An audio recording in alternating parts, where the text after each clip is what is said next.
the anterior cruciate ligament. It sounds very serious. Crucial. It's Yeah, crucial. very crucial, apparently. So really, how does the knee cope, let alone play competitive pivoting sport without that cruciate ligament attached?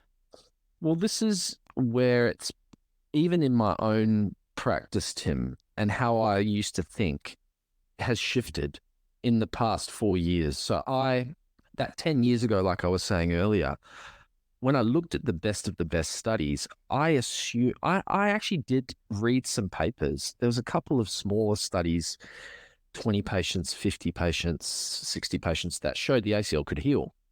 But I kind of cast them to one side because I was more interested at the bigger studies that showed, when you have the bigger and better quality studies, which showed essentially no difference between surgery and rehab. And so I started to think, okay, well, it was more about the patient's signs and symptoms. So their muscle system, I assumed that, I guess, their ACL didn't heal, but could their muscle system cope? And how their motor patterning, how the patients trusted their knee, how strong their thigh was, their quadriceps, their hamstrings, their leg, how strong that was, how their core was control over it, that kind of thing. And that's how I used to practice. I just used to go on signs and symptoms, essentially. But then I had a meetup with a surgeon, and he said, well, look, Kieran, why don't you put your money where your mouth is and let's do a repeat MRI? Because our training is that you're going to get more meniscus tears. Yep. So how about we do another, if you don't have surgery? So how about we do an MRI and actually see? And so I started doing that, and I started to see frequent healing, like 50, 60% at least, which was profound initially, and now it's very exciting. And I think I started to then go, okay, well, what's causing that? Is there some way we can stabilize the knee early?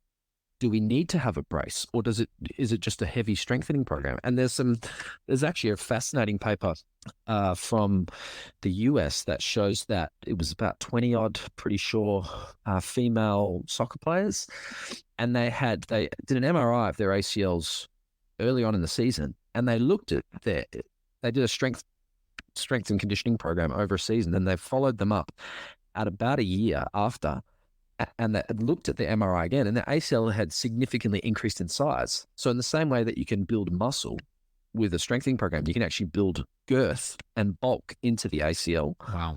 So I started to think, well, what if is that what's happening? If early after the injury, if we actually start putting tensile strength through the ligament, yes, it's torn, but if the ends can find each other, and then there's a collagen connection between them, can you actually start to build stability? And there's been multiple studies that have suggested that that's the case.